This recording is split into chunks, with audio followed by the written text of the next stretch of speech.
noticias, opinión, programas en vivo, 98.9 y 99. La radio que a todos nos gusta. Y 99. La máxima diversión. Y 99. Innovadores originales como tú. Y 99. Nuestros talentos siempre están listos para ti. Y 99. 98.9 en tu dial. ¡Qué buena radio! Y 99. El siguiente programa tiene clasificación A, apto para todo público. Aquí empieza Contrapunto Liberal, junto a Natalia Arias y José Lo Andrade, quienes analizarán los desafíos y oportunidades que definen nuestro presente y futuro. Acompáñanos en este viaje de análisis y discusión. Bienvenidos.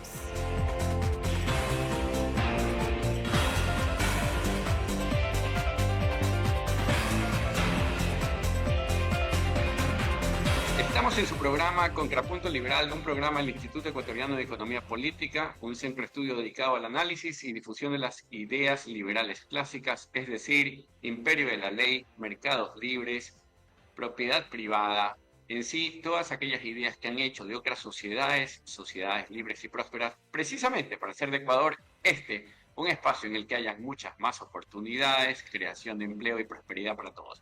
Para ello, el día de hoy, vamos a contar con un tema que me parece es el que se encuentra en este momento en discusión de los ecuatorianos y es ¿cuáles son los desafíos del nuevo gobierno de Daniel Noboa o cuáles son los desafíos del Ecuador? Porque en este caso hay una similitud grande entre los desafíos de ese gobierno en orden a reactivar nuestra economía y hacer del Ecuador un espacio libre y próspero, y los de Ecuador, pues, que han estado pendientes durante años. El día de hoy vamos a conversar con Francisco Mendoza.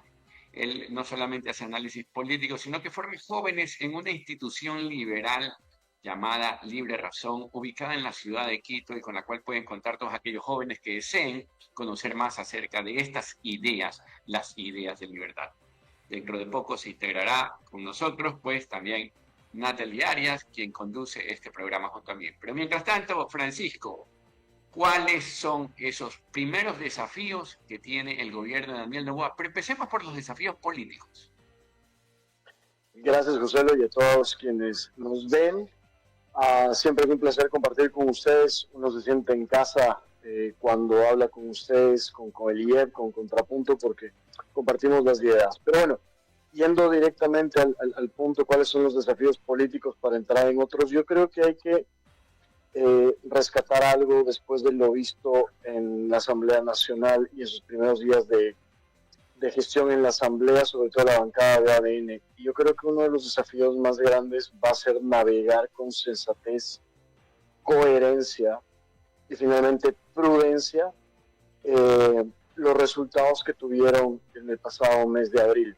¿A qué me refiero con esto? Que tienes un país que les guste o no les guste, a cualquiera de los dos lados está muy dividido. Y eso da cuenta de que la ciudadanía piensa de maneras distintas y lo que no puede suceder a partir de ahora es que esa división de país, de visión política, se traslade a las instituciones como la Asamblea Nacional. Y a mí me preocupa mucho que se empiece a gobernar sin esa sensatez, sin esa mano sutil que se requiere en política. Y más bien, por parte del gobierno se utiliza una mano muy severa para imponerse en el ámbito político. Y ojo, yo no estoy a favor ni del uno ni del otro, tengo mi convicción clara, esto siempre lo digo, pero sí creo que la política desde el liberalismo tiene que hacérsela con ciertos principios. Hay muchas veces que esos principios no aplican porque la contraparte no los tiene tampoco, ¿no es cierto? Pero yo creo que el Ecuador necesita esa sensatez y esa madurez política para que los resultados del futuro den resultados a nivel económico y social que nos permitan tener una visión de país. Si vamos a seguir en la bronca, en la disputa, en el poner la bota en el cuello del otro, nos va a ir muy mal. No me importa cómo se llame el otro partido político, no me importa el contrincante, pues de cualquiera. Pero me preocupa que entremos en una etapa un poco de agresividad política cuando el país lo que necesita en ese nivel es tranquilidad. Además, ya los conocemos. Si tú les pones el pie en el cuello, la bota en el cuello, eso va a traer consecuencias y estamos entrando en esa espiral política muy rápido, muy temprano. Entonces, te diría que ese es un desafío muy grande. No veo que se lo esté tomando con toda la seriedad y veo la misma inmadurez política que le hemos vivido en estos últimos años. Bueno, interesante apreciación porque yo he observado algunas cosas en paralelo, pero quiero también coincidir contigo en algún tema. Primero yo creo que más bien Daniel Noboa ha sido muy hábil políticamente, lo ha demostrado. Ha tomado la presidencia de la Asamblea, ha tomado su vicepresidencia, creo yo, ha tomado digamos, ha tomado todas las comisiones, o sea, en términos generales, las más importantes. En ese sentido, ha logrado ganar los espacios más estratégicos de la Asamblea y además logró configurar el CAL de tal manera que hoy por hoy cualquier proyecto de ley pasa con venia de ADN o del presidente de la República. No sé si es exactamente lo mismo en este momento, pero creo que de momentos hay una especie de fusión entre su partido y quien es Daniel Noboa. Para bien o para mal, yo te diría que un liberal pensaría que no está correcto, pero en todo caso ese es el Ecuador con el cual contamos el día de hoy.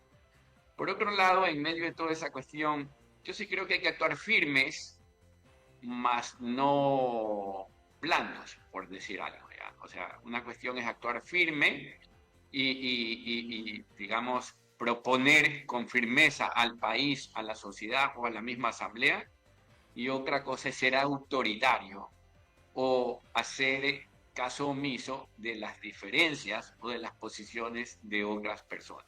Ahora, en todo esto sí tengo que reconocer que yo no respeto a el grupo de RC5 porque los considero algo muy lejano de lo que debería de ser la política y además creo que ellos representan intereses perversos y de todo lo que la política no debería de ser. Dicho esto, sin embargo, también el nuevo presidente de la Asamblea, Niels Olsen, me parece un rostro nuevo, me parece que no estamos hablando de un político que tiene una trayectoria de malas mañas, ¿ya? Y que en cierto modo le imprime una especie de frescura, si para algo sirve eso en una asamblea, ¿eh? Ojo con ese pequeñísimo detalle, porque este detalle de forma tal vez puede impactar algo en el fondo, pero realmente no sería parte de una conversación liberal en términos generales. O sea, uno debería entender que hay personas con cierta capacidad, con cierta experiencia y dispuestas a dialogar y a llevar adelante determinados temas, pero en todo caso, Niels Olsen no me parece una figura confrontativa, una figura, digamos, que vaya a implosionar o a volar puentes. Yo creo que es una persona con la cual tal vez se pueda dialogar y que incluso, quién sabe, estemos a punto de descubrir a un político con unas habilidades que pueda entender los puentes necesarios para llevar las reformas que el país necesita adelante. Es totalmente cierto lo que tú dices, José, en cuanto a la nueva imagen de la Asamblea a través de alguien que fue ministro anteriormente, siguió en el gobierno de Daniel Noboa y ahora representa una visión mucho más fresca y además joven, 37 años, si no me equivoco, 36, después de los presidentes que habíamos tenido. Yo lo que sí quisiera es adentrarnos un poco en el análisis de lo que pasaría adentro en la Asamblea, porque el resultado ya lo vimos, ADN con la mayoría, tiene la presidencia, las dos vicepresidencias, un cuarto vocal con el que tiene mayoría y aparentemente 78 votos, ¿no es cierto? El problema aquí está en que tú tienes autoridades, pero hay que pensar en el futuro. Y aquí se plantean algunos cuestionamientos muy fuertes. Por ejemplo, ¿cuál fue la actuación tanto del PCC como de PK, de Pachacutic, de Social Cristianismo, y cómo al final ambos se dividieron del acuerdo inicial que tenían con ADN? ¿Y por qué lo menciono? Porque para las autoridades está bien, pero ya tenemos una primera ley económica urgente que está ya tratada por UTL, calificada por el CAL, que va a ir a una comisión. ¿Van a tener realmente los votos para pasar la económica urgente siendo la primera, considerando que es una ley cuestionada quizás en cierta parte de su fondo y también en la forma de si es económico urgente o no, y también por el contenido que tiene? ¿Y a qué voy con esto? A que, claro, esa mayoría, esa percepción de que el gobierno empezó muy fuerte en la Asamblea, se puede caer muy pronto. Se puede caer muy pronto con este primer proyecto. ¿Y eso qué le quitaría al gobierno de alguna manera? Sería un golpe para su credibilidad. Golpearíamos nuevamente a la institución que es la Asamblea y el diálogo quedaría entrampado en esta nueva disyuntiva de, claro, ¿qué hacer con esos 2, 3 votos que estarían tambaleándose por ahí? El gobierno puede tener toda la firmeza del mundo. Yo creo que lo está haciendo bien en ese sentido. El tema está cómo va a reaccionar la otra parte. Y por este actuar, creo yo, es una opinión igual, muy personal, yo creo que se está generando los caminos para que sus opositores hagan todo lo que tengan habilitado como herramienta para empezar a golpearlos. Y les va a pasar factura. El problema es que estamos muy temprano en el proceso como para otra vez empezar a discutir ese tema de la asamblea, de cómo pone el pie al gobierno. Y eso es un déjà vu de lo que ya vivimos los últimos años. Entonces, me preocupa nuevamente caer en una dinámica como la que te comento, y creo que políticamente al país no le hace bien, porque lo que nos interesa es certidumbre y estabilidad para generar todo lo que viene con eso, que es la parte económica, empleos, crecimiento y demás. Sí, Francisco, pero me parece que estás olvidando que estamos hablando de Ecuador. Bueno, yo quisiera darle la bienvenida a Natalie Arias, hacer un comentario y luego, Natalie, permitirte tomar el control de, digamos, de la conversación, porque tú eres quien más experiencia tiene en la Asamblea, fuiste legisladora en el periodo, bueno, periodo anterior, pero conoces bien cómo se dan los temas o las conversaciones o los acuerdos dentro del Congreso. Y yo quería decirte, Francisco, coincido contigo, bueno, surgió efecto para los fines del gobierno en esta primera ronda, pero esta es una interacción repetida y en la primera me sorprendes, pero para la segunda hay una reacción que lógicamente no va a estar con la cara de inocencia que pusieron tal vez los socialcristianos o los pachacutic en su momento, en este primer momento en que se les tomaron la fiesta.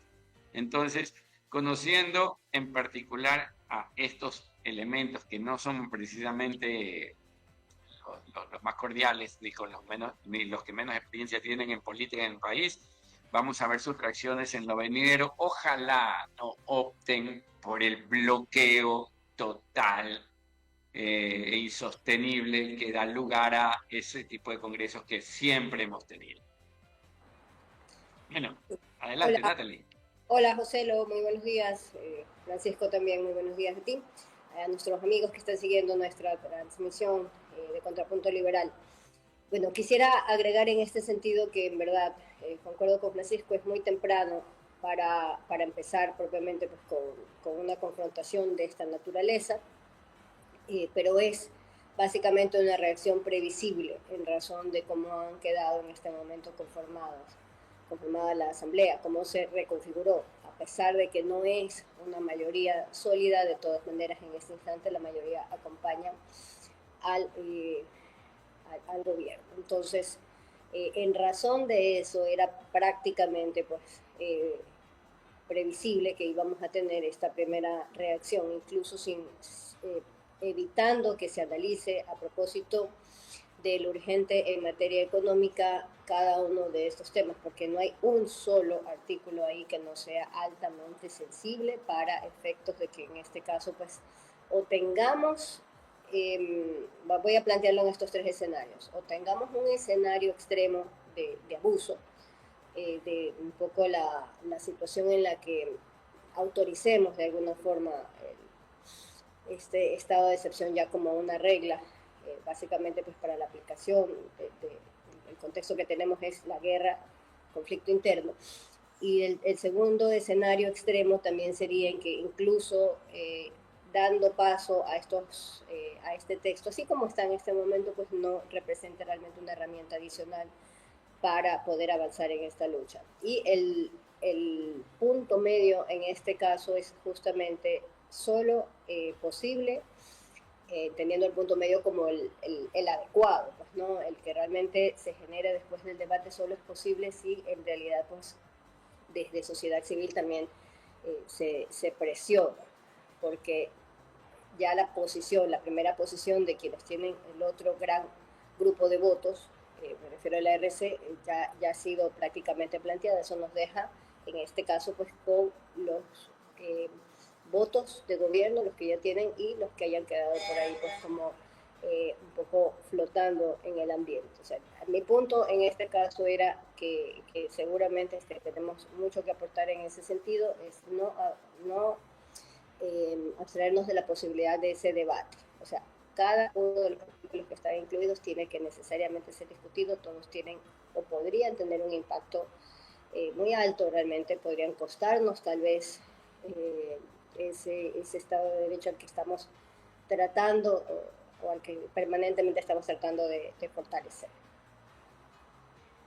Yo quisiera decir algo y con esto de verdad suelto el micrófono, me quedo callado el resto de la charla, pero son dos temas que me parecen fundamentales. Una, la gente, o sea, ese proyecto de ley que se está enviando en este momento al Congreso y que tiene que ser aprobado tentativamente para luego ser redirigido a la Corte Constitucional, puede ser una especie de ensayo en la cual el Congreso termina aprobándolo, luego la Corte Constitucional se niega por estar repleto de inconstitucionalidades, y en ese escenario, según lo bien redes, ojo, esta no es una teoría mía, pues el presidente redirija sus dardos hacia la Corte Constitucional porque, y la señale en objeto de decir, y es por esto que necesitamos una asamblea constituyente para evitar a esa Corte Constitucional que lo bloquea todo.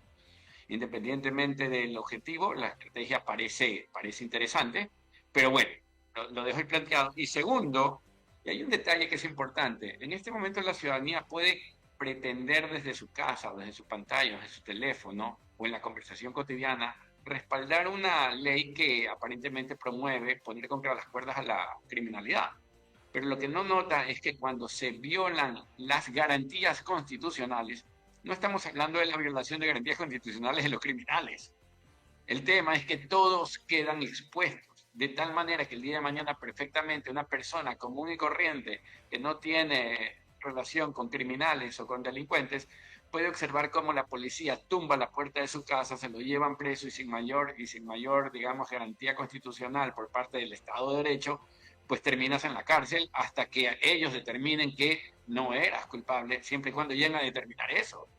Entonces, precisamente por esa misma línea es que se dice que aquellos que privilegian a la seguridad por encima de la libertad terminan perdiendo ambas. Ojo, esto no quiere decir que yo no esté de acuerdo con tener mano dura con la criminalidad y por decirlo así, llevar hasta donde se pueda todo rechazo a esos grupos criminales. Pero hay que tener en consideración que hay una línea muy delgada que suele romperse con muchísima facilidad cuando ponderamos a la seguridad por encima de la libertad. Listo, adelante. Yo tengo una precisión que hacer ahí, salvo, y Nati me puede corregir. En un económico urgente, y por eso el presidente lo manda como económico urgente, metiendo algún resquicio de tema económico, porque tiene un mes para tratarlo en la Asamblea, y una vez que se lo trata, sea que se apruebe o no exista un dictamen de la Asamblea, la ley va a entrar en vigencia. ¿Y cuál es el tema? Que la única forma es que la Corte Constitucional, alguien, active el mecanismo de inconstitucionalidad de esa ley, y tenemos un caso reciente que fue con una de las leyes de Guillermo Lasso, que se aprobó por el Ministerio de la Ley, si no me equivoco. Se incluyeron varias peticiones para declarar la inconstitucionalidad de esa ley. En la propia Asamblea se emitieron proyectos de reforma para dar de baja esa ley.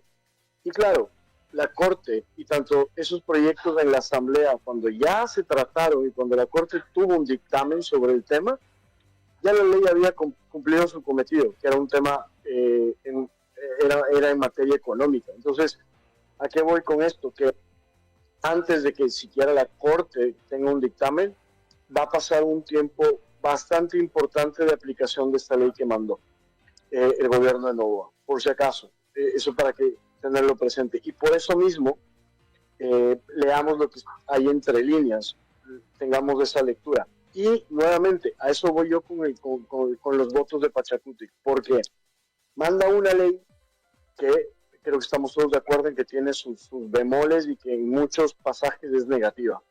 yo no veo a los votos que tiene el gobierno en PK, yo no veo apoyando esta ley. Y recordemos que el correísmo tiene 69 votos, 66 más 3 aliados, y solamente le faltan 8 votos para tener mayoría. Entonces, lo que está haciendo el gobierno es jugar con fuego ante algo tan importante, y no es casualidad tampoco que el gobierno empiece con una ley de esa trascendencia como primer acto para cerrar su gobierno y empezar el que básicamente inicia este 24 de mayo. Entonces, hay muchas cosas que hay que tratar. El propio presidente ya dijo que es perfectible esa ley, y yo creo que va a tener que ceder y entregar ciertas victorias a otras bancadas para que esta ley pase. Si no lo hace, va a ser el primer golpe que van a tener en la Asamblea, y la credibilidad y capacidad de su ministro de gobierno y quienes la acompañan se va a ver muy golpeada, tomando en consideración, además, que pueden haber cambios en el gabinete y en los ministerios una vez que se posicione Daniel Noboa también. Así que hay muchas variables en juego. Sí, efectivamente, me refiero a los dos temas que han sido mencionados. Sí, es tal vez muy temprano para tensar la cuerda con este proyecto de ley, no porque el tema no sea prioritario, absolutamente necesario discutirlo, sino por el mecanismo que se ha utilizado efectivamente. O sea, no quisiera entrar en la discusión de si era la unidad de materia o si en este caso cabía denominarlo urgente en materia económica propiamente, pero creo que son en este caso dos definiciones que, sobre todo si es que lo propone el Ejecutivo, les corresponde principalmente a ellos y a la Asamblea pues discutirlo en esos términos planteados, porque siempre está la opción también de archivarlo, y esa sí es una posición, y esa sería el único corte en este caso en el que podría suceder que el tema quede allí. Si es que el tema avanza, sea por omisión o sea bajo el esquema de tratamiento, que sería realmente el escenario ideal, va a entrar en vigencia y efectivamente pues pasará mucho tiempo hasta que haya posibilidades de discutir efectivamente si es que alguno de estos artículos contrariaba la Constitución, ¿no? o se le podría atribuir el carácter de inconstitucional. Ahora, el esquema en este instante planteado, lo que creo que podríamos nosotros discutir dentro de nuestro espacio de contrapunto liberal es justamente cómo desde afuera lograr incidir en estos temas, porque no esa discusión, o sea, este escenario que tenemos en este momento, ya no podríamos decir polarizado, que es la palabra que se usó para tratar de explicar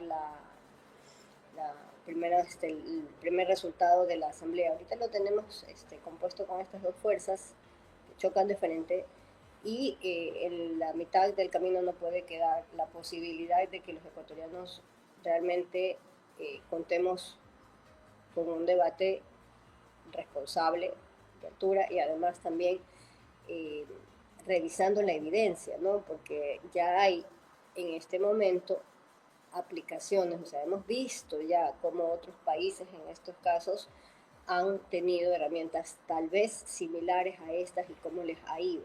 Entonces nosotros, además de ver nuestro escenario interno, también tenemos que observar cómo le ha ido a México, cómo le ha ido a Colombia, y, ¿por qué no?, tal vez otras experiencias que también hayan tenido, porque finalmente estamos en un contexto no exclusivo, pero sí principalmente derivado de narcotráfico. De ahí es de donde viene principalmente, en este sentido, pues nuestros problemas de violencia, grupos de delincuencia organizada, y además también pues de economías criminales. José, bueno, no sé si tú también quieras meterte en el debate, ya sea alguna acotación. Yo tengo algunos... Yo dije que me iba a callar, Yo dije que me iba a callar, así que adelante. No lo hagas porque no se censura aquí, principio liberal. Lo que pasa es que Además, Nati hace muy buenas apreciaciones, porque sí quiero también poner un poco de contexto al trabajo del gobierno de Daniel Noboa en relación a las ONGs y a la sociedad civil. Nati menciona que se necesita un debate responsable, un verdadero debate para tratar una ley importante. Acá lo que sí estamos teniendo, yo lo digo de primera mano, es que también tenemos un gobierno que sería importantísimo que se abra a la opinión de organizaciones como el IEP, por ejemplo, y muchas otras que existen no solo en materia de seguridad, sino también en materia económica, cosa que no lo ha hecho.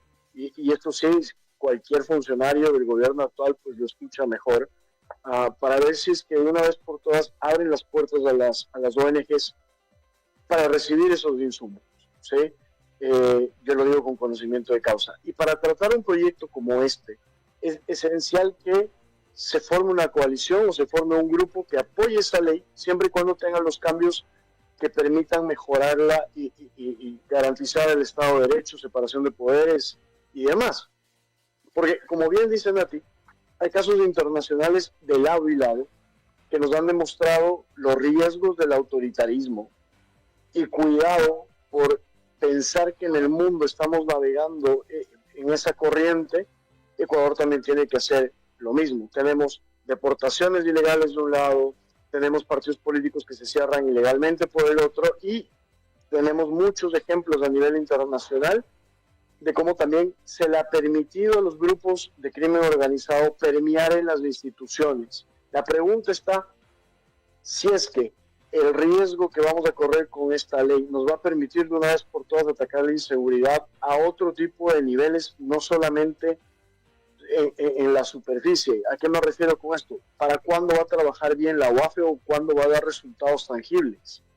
Es decir, toda esa institucionalidad que está enfocada en el ámbito de seguridad, no hoy, desde mucho tiempo atrás, ¿cuándo va a dar resultados que sean tangibles? Porque, y con esto concluyo la idea, vamos a pensar erradamente, como hacemos en el Ecuador, que con la presentación de una ley, quizás promesa o no de campaña del gobierno, se van a arreglar las cosas. Y eso yo creo que es una perspectiva equivocada, y corremos el riesgo de tener una ley que no responda a un Estado democrático liberal, y segundo, que políticamente, además de todo esto que estamos diciendo, nos pase factura y caigamos nuevamente en un ciclo de gobernabilidad frágil. Y yo creo que hay que poner mucha atención en esto. Me da la impresión de que la ciudadanía lo ha tomado muy a la ligera, salvo los analistas especializados, pero lo ha tomado muy a la ligera las implicaciones que esta ley específicamente puede tener en el ámbito legal y en el de gobernabilidad. Bueno, pues estas son las apreciaciones de Francisco Mendoza, quien conoce, diría yo, con profundidad cómo se mueve la Asamblea, puesto que vive en Quito, ¿no? Entonces eso te da una ventaja que no tenemos nosotros los guayaquileños por sobre el resto de los ciudadanos. En todo caso, Francisco, yo quería agradecerte muchísimo por estas primeras precisiones acerca de lo que son los desafíos del presidente Noboa. Y con ustedes, amigos, vamos a volver en un momento, porque precisamente hablando de lo que sucede en el ámbito internacional, vamos a contar con Francisco Marconi, de una institución liberal amiga argentina, Libertad y Progreso, quien va a conversar con nosotros sobre lo que está sucediendo allá, sobre un tema que en Argentina, por lo menos, está llamando mucho la atención y que tiene que ver con el aspecto migratorio. Muchísimas gracias, Francisco. Nos veremos en otra ocasión y con ustedes en un momento, estimados amigos. Gracias.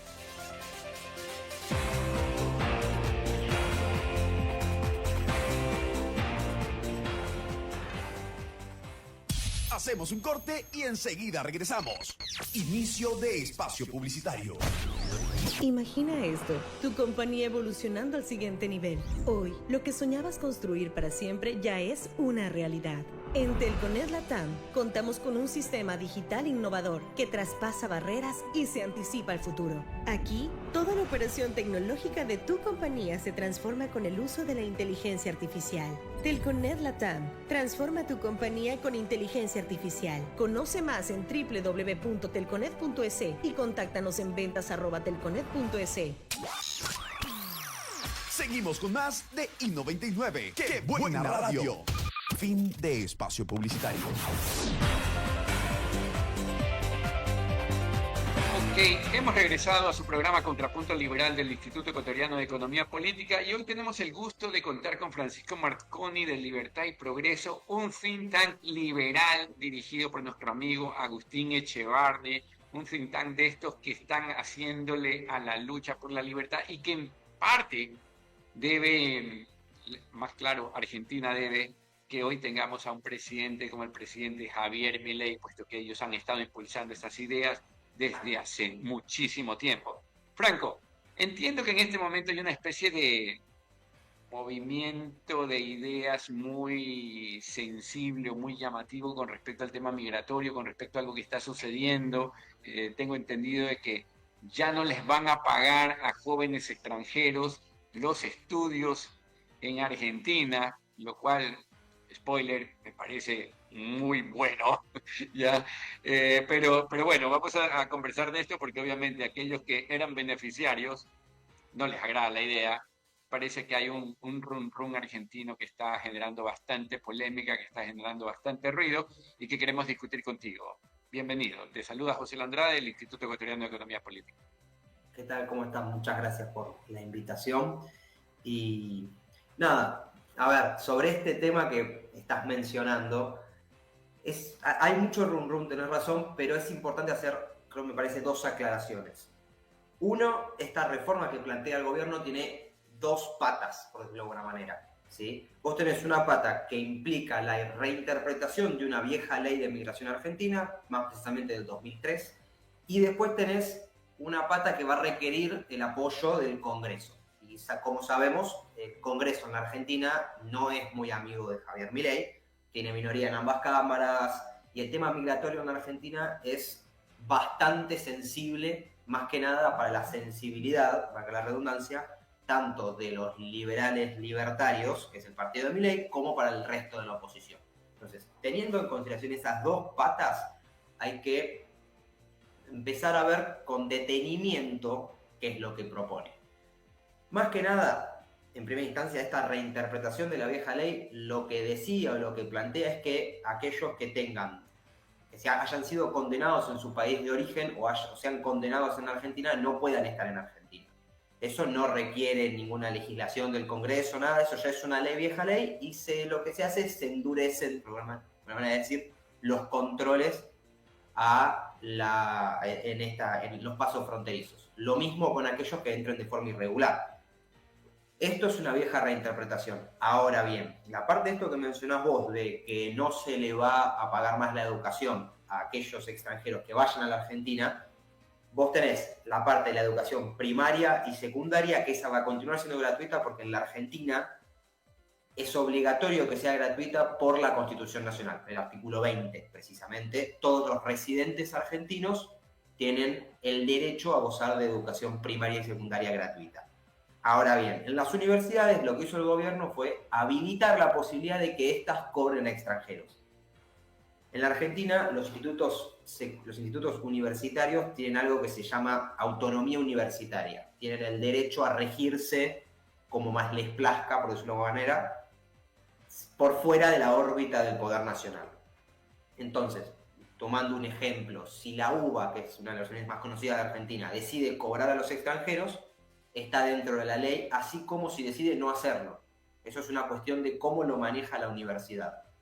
Entonces, sí ha generado revuelo el tema de la reforma migratoria, principalmente yo creo porque estamos en una situación internacional de mucho revuelo con el tema de la migratoria, ¿no? Más que nada si consideramos Donald Trump, todas esas cosas, me parece que el migratorio... Sí. Hay algunos ecos, hay gente que quiere relacionar una cosa con la otra, pero lo que acabas de decir me llama mucho la atención. O sea, imaginemos que en Argentina hubiesen dos universidades, la A y la B. Ambas pueden acogerse al planteamiento de cobrar. A decide cobrar, todos los alumnos se van a la B, el resultado sigue siendo el mismo. O sea, el tema de incentivos está clarísimo. Y en ese caso, igual el Estado argentino va a terminar pagando por todos los estudiantes que se trasladaron de la A a la B. O sea, y en ese sentido yo no veo mayor cosa. Ahora, lo que sí me gustaría decir antes de darle paso a Natalia Arias, que comparte conmigo este espacio de opinión de Contrapunto Liberal, es que, bueno, pues bajo ningún escenario es justo que yo, por ejemplo, siendo ecuatoriano, me traslade a Argentina, estudie, luego me regrese, haya disfrutado unos buenos asados, que eso sí los pago, pero sin embargo la educación, pues, se viene conmigo, el gasto lo hicieron todos los argentinos a los cuales yo voy a regresar algún día y les voy a decir, mira, yo tengo un título profesional, tú no. Pero claro, pues si tú te partías el lobo para que yo pueda estudiar, y yo ni siquiera soy de tu sociedad. Ojo, un detalle adicional, y esto va para los propios. O sea, incluso, aunque yo fuese argentino, si yo estudio en una universidad pública que la pagan otros que no van a la universidad o que nunca fueran a la universidad, igual hay un ruido, hay un algo ahí de injusticia, si quieres, pero por lo menos está dentro del ámbito nacional y eso es un poco más aceptado en general. Lo que no tiene sentido, y te cuento, esto es una anécdota personal. Yo tuve ocasión de ir algunos años atrás a Buenos Aires. Bueno, he ido 2 o 3 veces, pero 4, no sé. Pero en una de esas me fui a uno de estos hoteles de mochileros y me topé con toda una comunidad de gente, de muchachos jóvenes extranjeros que estaban precisamente estudiando en Argentina. Y entonces yo les dije, vamos, o sea, me imagino que la calidad de la educación argentina es buenísima. Me dijeron, sí, es bastante buena, pero lo mejor es que es gratis. Entonces, ahí entendí por qué había una legión de estudiantes que venían de distintos países a estudiar en Argentina. Y de nuevo, o sea, no se trata de imposibilitar el estudio a la gente, se trata de asumir lo que todo el mundo asume cuando compra algo. Pues, o sea, si yo me voy a beneficiar de esto, es lógico que lo pague, ya, es lógico que lo pague. Y esto puede sonar duro y puede ser impopular incluso, pero es lo correcto, es lo correcto. Bueno, adelante Natalie, adelante Frank.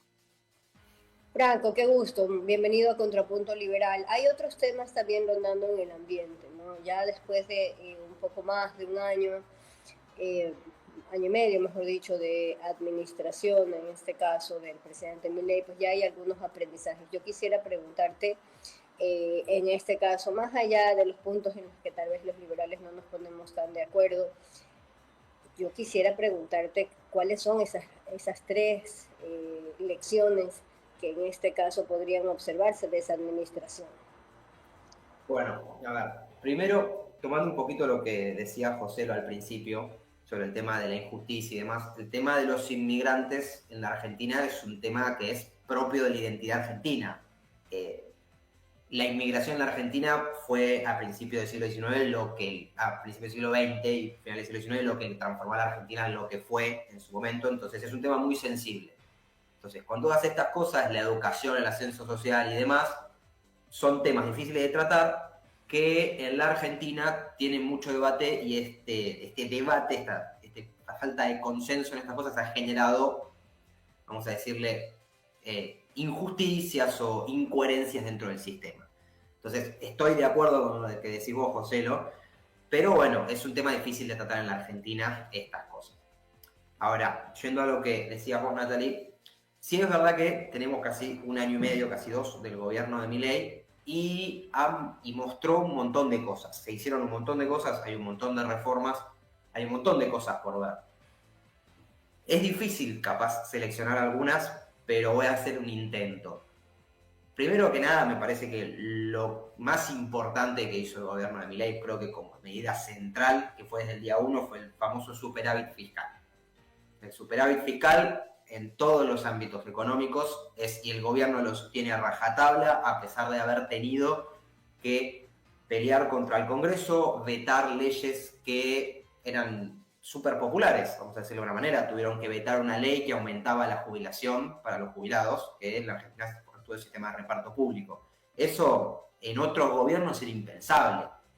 Vetar una ley que aumenta la plata que reciben los abuelos y abuelas es una cosa impensable. Y bueno, el gobierno en esta postura de sostener el superávit fiscal tomó la decisión política de hacerlo. Esto me parece que es una de las medidas. El tema del superávit fiscal es una de las gigantescas reformas que llevó a cabo el gobierno y que todavía sostiene. Ahora, una segunda reforma capaz económica también es algo que pasó ayer, justo un anuncio bien fresco, que se va a empezar van a intentar que el Estado pida menos información a sus ciudadanos para el tema de los contribuyentes, para el tema de los impuestos.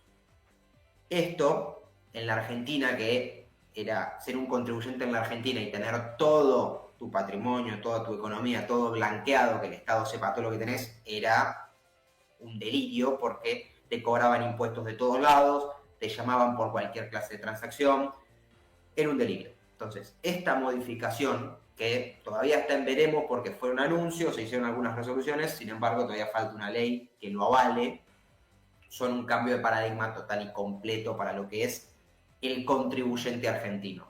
Que esto tal vez para afuera de la Argentina es raro, capaz es raro pensarlo, pero para la Argentina es un cambio de paradigma completo. Y yo creo que como tercera reforma, así, a grandes rasgos, que tal vez no es una reforma puntual, pero a mí, yo soy licenciado en Ciencias Políticas. Entonces, desde mi ámbito, tal vez ver el tema de la política, de cómo lleva el gobierno a la política, me parece súper interesante. La forma en la que el gobierno lleva la política es un cambio total a cómo venía haciéndose la política antes. Pensar que todo esto que yo les mencioné, estas dos pequeñas reformas que les dije que son importantísimas, se hicieron con un cuarto, con suerte, de la Cámara de Diputados y un sexto de la Cámara de Senadores. O sea que la capacidad de negociación, la capacidad de combatir retóricamente, discursivamente, de llevar adelante con esfuerzo todas las reformas y las propuestas, se hicieron casi con la matemática parlamentaria que tanto discutía Francisco antes, totalmente en contra. Entonces, esta forma de hacer política, esta modificación en la forma de hacer política es sorprendente para el gobierno y creo que es uno de los cambios más importantes que tiene este gobierno. Pero yo quisiera preguntarte algo que va en una línea diferente, ¿no? Si bien coinciden que las cosas están funcionando, y para ser honesto, el presidente Milei me cae muy bien, lo que está pasando en Argentina me parece extraordinario. Sin embargo, no todos los liberales están de acuerdo con, no sé si tal vez con las formas o con lo que hace el presidente Milei. O sea, extrañamente, hay un grupo de liberales que siempre fueron amigos en Argentina y en otros lados, y que, no sé, no miran bien lo que pasa allá, o hay algo que no miran bien dentro de lo que pasa allá. ¿Qué crees que es eso? ¿A qué se debe eso? ¿O cómo lo ves tú? Yo ahí creo que tengo dos análisis, por decir así, más o menos. Uno es que sí es verdad que tal vez las formas del presidente Milei, insultando, gritando, siendo más bien verborrágico, siendo así como... es difícil de llevar para tal vez personas que están más acostumbradas a un debate sentados en una mesa, conversando, tomando un café. Acá se le dicen los famosos liberales de café, así les dice Milei, medio como de broma. Pero bueno, yo reconozco esto que dicen estos liberales, que es que Milei insulta, grita, tiene formas que tal vez son consideradas más del otro lado que formas más de un liberal. Ese es uno de los puntos, en cierto modo tienen razón. Mi respuesta ante eso es básicamente, y sí, tenés razón, pero es la única forma de llevarlo. No hay otra forma. Esa misma fuerza que genera que Milei insulte y sea así como es la misma fuerza con la que sostiene el superávit fiscal, las reformas necesarias, lleva a cabo la política con la matemática en contra. Está bien, tienen razón, pero el ideal de un liberal total y completamente, vamos a decirle, amigo al debate, sin insultos y demás, y que tenga la fuerza necesaria para llevar todas estas reformas, no existe. Entonces hay que poner los pies en la tierra y apoyar lo que hay. No queda otra en ese sentido. Ese es mi análisis que yo hago sobre estos liberales que mencionas vos. Sumamente interesante. O sea, en realidad sería ideal que hubiesen otros mecanismos que permitiesen a cualquier sociedad llevar los cambios adelante, pero es lo que le ha funcionado al presidente Milei. No digo que es el escenario bárbaro con el que todo el mundo sueña, pero le ha funcionado, y le ha funcionado tan bien que ha generado un eco inmenso en el resto de América Latina y en gran parte del globo. O sea, hoy por hoy se está discutiendo de lo que está sucediendo en Argentina, no solo porque se están realizando reformas liberales en Argentina, sino porque el personaje es tan llamativo que hace que la gente se voltee hacia Argentina. O sea, y hay que reconocer que probablemente si el presidente Milei no fuera como es, no hubiese sucedido ni la mitad de esto. Es más, probablemente no hubiese llegado a ser ni diputado. O sea, entonces, bueno, lo que es lo que es. En todo caso, bien por las ideas y porque ese esfuerzo se destine precisamente a defender los ideales de la libertad. Y también coincido, y esto de aquí, bueno, puede ser no políticamente correcto, en que llamarle zurdo a un zurdo no tiene nada de malo, por Dios. O sea, si esta gente se dedica a fabricar miseria de forma sistemática y de paso uno tiene que tratarlos con guantes de seda, bueno, nada. Sí, yo quisiera hacer un punto aquí. Esta expresión liberales de café me ha dejado aquí pensando, ¿no? Tal vez yo deba declararme una liberal de café, habiendo pasado por la función pública, habiendo sido representante. De todas maneras, pues no comparto, no, definitivamente. Y no me parece un tema solo de formas, me parece que hay bastante más allá. Y quisiera dejarlo expresado en estos términos. Hay cosas que en este momento se están valorando, que son sumamente importantes, ¿no? Estamos hablando, cuando hablamos de sostenibilidad fiscal, no estamos hablando de números ajenos allá en las oficinas de alguien que se dedique a hacer finanzas públicas desde Hacienda, digamos, ¿no? Estamos hablando realmente del impacto que eso puede tener en la vida de las personas, en la calidad de vida, y que no se arriesgue su patrimonio ahora ni más adelante con nuevos impuestos o cualquier otra forma que pues le reduzca la posibilidad de disfrutar de los bienes bien habidos. Dicho eso, me preocupa que este tipo de temas que ahora se consideran una cosa ganada, justamente por la forma en la que han sido implementadas, más allá no se sostengan. Después de esta administración, que conocerá eventualmente también su fin. Entonces, un poco eso, ¿no? Y es parte de lo que nosotros entendemos como ese trabajo, por ejemplo, que desde el IEP se realiza, ¿no? Seguir invitando a las personas a las ideas que a veces son medias contraintuitivas, pero que definitivamente son las que generan prosperidad. Entonces, esa posibilidad de discutirlo, esa posibilidad incluso de señalar esas formas, me parece que no debemos perderla, porque creo que hay otros caminos también. Creo que la política, yo personalmente creo en la política de los consensos, aún si observo en este caso en el país vecino, pues que para este caso en particular han sido varias ya las conquistas, ¿no? Que Franco ahora nos ha compartido solamente 3, pero seguramente pues con un espacio mucho más largo tendría como ir anotando muchos más, en este caso goles, voy a decir, aprovechando la afición de los argentinos hacia el fútbol. Sí, estoy de acuerdo, Natalie, en lo que decís vos, que las formas siempre es mejor llevar hacia los consensos y demás. Me parece que esta necesidad o estas ganas, este deseo de mantener las formas, de llevarlo a que haya consensos y demás, no tiene que ir en detrimento de las reformas que son necesarias. En la Argentina, particularmente, se discuten pavadas, se discuten cosas tan elementales como que no se puede gastar más de lo que se ingresa. Se discuten cosas tan elementales como que vos no tenés que andar informando al Estado que estás transfiriendo $100 de tu cuenta bancaria. Son cosas tan elementales las que se están discutiendo, que estoy de acuerdo que siempre es mejor ir hacia los consensos, porque eso no solo te da sostenibilidad a futuro, sino que te da también la posibilidad de encontrar consensos por fuera de tu país. O incluso legitimidad, ¿no? Totalmente de acuerdo, totalmente de acuerdo. Sin embargo, yo creo también que el nivel de discusión que hay en la Argentina, y es que en parte lo que decía Joselo, es tan bajo que si Milei no es como es y hubiese sido más un Agustín Echevarne, por ejemplo, no se lograba nada. Absolutamente nada. En eso... ya también los K y todas sus ideas habían hecho un daño pues muy profundo. Totalmente de acuerdo.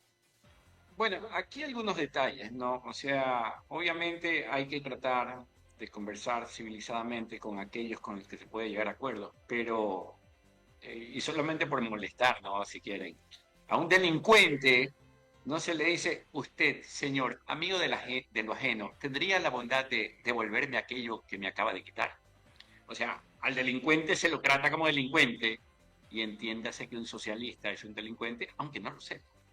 Porque hay socialistas que creen que el socialismo pues te conduce hacia algún lado positivo, pero no es así. Y para eso está este programa, para eso está la Fundación Libertad y Progreso, para explicarle a los argentinos por qué sucede eso. Y para eso incluso está el presidente Milei. Pero yo creo en algo que va más allá de lo que Milei está haciendo, Natalie, y es que al hacerle sentido económico a la gente, finalmente lo que ya está pasando en Argentina, al observar los beneficios de este tipo de políticas y dirección económica, al observar la reactivación económica de los distintos sectores que estaban, digamos, caídos o inactivos durante años, al observar cómo hay una ola de cambios importantes en la sociedad argentina, a veces ya se convierte en algo difícil de desmontar. Y digo a veces, no siempre.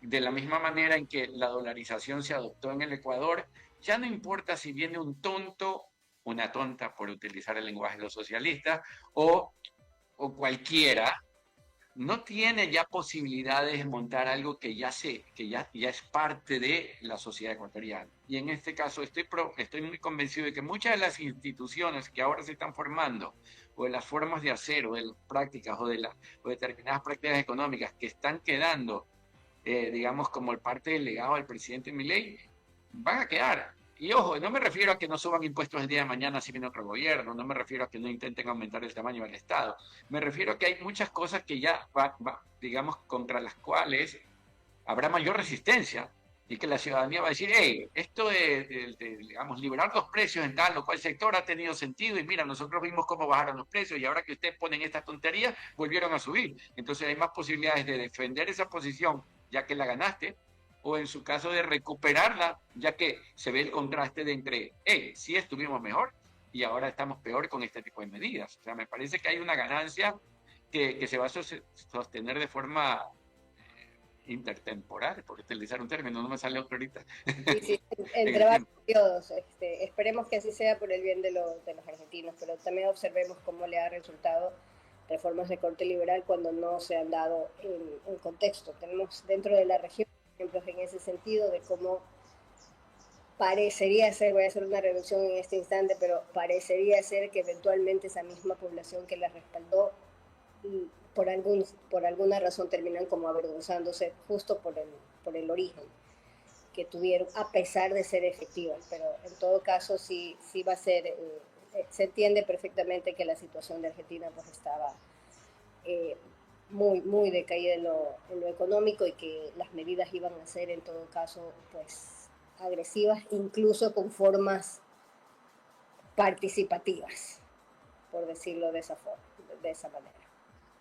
Bueno, pero yo quisiera invitarte, Franco, a conversar de nuevo un poco más sobre este tema de esta reforma migratoria, porque la verdad es que ese era el objeto de esta invitación, y precisamente porque tenemos a Natalie Abarca, que estuvo ahora mismo en Argentina en un congreso de Relial, en alguna de las actividades formativas de la Red Liberal de América Latina, y en medio de todo esto, pues escuchó de esta sensación, de esta discusión que está teniendo lugar, y que al fin y al cabo pues genera impacto. Y ahora tratemos de relacionarla como tal vez la oposición la está relacionando con cosas que están sucediendo en Estados Unidos, porque bueno, dicen, que el presidente Trump, ese presidente Trump hace cosas con las que podemos estar de acuerdo, pero no sé, me parece que es una especie de tratar de sumar lo malo que pueda tener el presidente Trump a Milei en orden a desgastar a Milei, ¿ya? Y por otro lado que no se está teniendo la discusión dentro del ámbito de lo que se debe tenerla. Y es bueno, a ver, brother, nosotros tenemos que resolver nuestros problemas y en cierto modo pagar la educación de terceros, o sea, de gente que viene de afuera, es resolver los problemas de terceros cuando todavía no terminamos de resolver los nuestros. Y ojo, esto no tiene nada de xenofóbico, esto no tiene nada de racista, este comentario no tiene nada digamos, no sé, cualquier tipo de cosa contra personas que vienen de afuera. Yo, de hecho, el otro día escribí un artículo acerca de esto, y yo estoy totalmente a favor de la migración, totalmente, soy un tipo open borders, pero a rabiar. Es verdad que si viene un ladrón, un delincuente, pues allá en la frontera de decirle usted, no, pana, siga, continúe. Pero digamos, la migración es la historia de la humanidad. O sea, desde que empezamos a caminar, empezamos a encontrarnos, personas diferentes, y a compartir conocimientos y habilidades. La historia de la migración trae consigo sabiduría, habilidad, conocimiento, experiencias, y eso es lo que ha permitido enriquecer a nuestra historia. O sea, desconocer que el encuentro entre diversos grupos humanos ha mejorado la calidad de vida de los seres humanos es no conocer la historia de la humanidad. ¿Ya? O sea, el comercio y la migración en este sentido es algo hermoso, o sea, por Dios. Yo todos los días digo, a mí me encanta la comida ecuatoriana, me encanta. Pero, ¿qué no daría porque hubiesen más locales de comida argentina acá en Ecuador? O sea, sería maravilloso. ¿Ya? O que vengan y hagan, no sé, milanesas, napolitanas, lo que sea, pizzas y los asados, por supuesto, por eso de cajón. Pero, y así mismo, y que venga, no sé, algún español y me diga, mira, yo tengo comida española, y que venga un peruano y me diga, yo tengo comida peruana, y que venga un alemán y me diga, mira, aquí está la comida alemana. Y no solo eso, sus conocimientos, sus formas de hacer, su tecnología, su mística, su todo. O sea, la migración enriquece y eso debe quedar clarísimo, ¿ya? Pero no me parece justo, sentido de justicia normal, natural, que yo tenga que pagar por la educación de otro. ¿Ya? Sobre todo de otro que vive muy, muy, muy, muy, muy lejos y que viene a beneficiarse de eso. O sea, o por lo menos debería haber algún tipo de contraprestación. Ya, chévere, yo soy, supongamos, peruano, me voy a Argentina, estudio en Argentina, pues y trabajo a medio sueldo, no sé, durante cierta cantidad de años en Argentina, de tal manera que algo devuelvo a Argentina. Entonces, pero ya, hay algo a cambio de algo, pero no sencillamente voy, estudié y me regresé, y los argentinos más pobres, en el sentido de que quedaron más desgastados. Sí, a ver, el tema, como volvemos al principio, el tema de la reforma migratoria en la Argentina, ¿por qué lo enmarcan en el tema Trump? Porque Trump habla mucho de migración. Claramente son dos problemas completamente distintos. Trump está enfocado en otra cosa, la Argentina está enfocada en otra cosa. Pero como Milei es dentro de una corriente trumpista, a Milei le gusta Trump, es amigo de Trump, habla de tema migración, hacen la conexión para, tal vez, como dijiste vos, pegarle lo malo de Trump a Milei. A ver, más o menos, Trump tiene una parte de esto de que no vayan los delincuentes a Estados Unidos, que dentro de todo acompaña lo que dice Milei, pero es lo único. Estados Unidos tiene un sistema de salud privado, Estados Unidos tiene un sistema de instituciones educativas privadas. O sea, un inmigrante que entra a Estados Unidos no puede ir a educarse gratuitamente a Estados Unidos. En la Argentina sí. Entonces, el foco de la cuestión migratoria no es el tema seguridad, que si bien es importante porque obviamente no hay que dejar que pase los delincuentes por las fronteras, quien delinque en la Argentina está bien que sea expulsado, que sea deportado a su país, porque no queremos tener delincuentes en la Argentina. Ahora bien, en la Argentina los sistemas tanto de salud como de educación son públicos y son para todos. Entonces, en ese sentido, lo que pasaba antes de esta reforma es que cualquiera podía llegar a la Argentina. En la Argentina se hacían los famosos, o lo que se conoce acá como los tours sanitarios, gente que vive cerca de la frontera, viene a la Argentina, se atiende en hospitales argentinos que son buenos y se vuelve a su país. Eso es lo que se busca evitar. Evitar que en la Argentina reciba o cargue con el costo de recibir extranjeros que utilizan servicios públicos y después se van. Ese es el objetivo de la reforma, el punto que tiene la reforma como base esencial. Es lo mismo que dijo el vocero Manuel Adorni: nosotros estamos abiertos a la inmigración. Citaron a Alberdi, gobernar es poblar. Es la base de la Argentina. La base de la Argentina, la esencia de la Argentina, no significa que tengamos que ser boludos, como decimos los argentinos, como decir bobos. Hay que separar las cosas, hay que separar los términos. Entonces, en ese sentido, es hacia donde va esa reforma. a partir de cómo se implementa el día que salga la ley o el día que presenten la ley, qué es lo que se dice, qué es lo que no se dice, podemos hablar de forma tajante, esto es así, esto no es así. A partir de ahora es, como mencioné al principio, una reinterpretación de una vieja ley y un cambio en la forma en la que las autoridades miran a la inmigración. No es mucho más que eso. Nadie va a quedarse sin educación, nadie va a quedarse sin salud. No tiene mucho más que eso la reforma migratoria actualmente.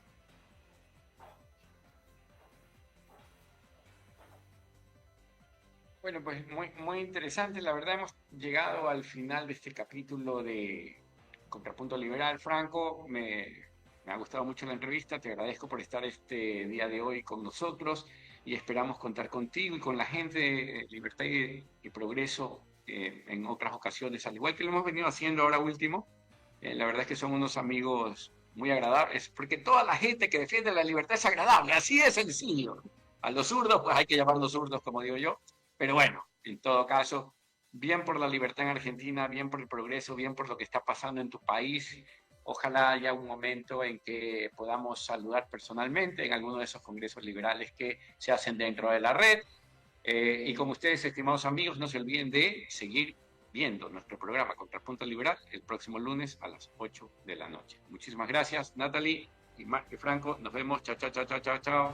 Gracias. Muchas gracias.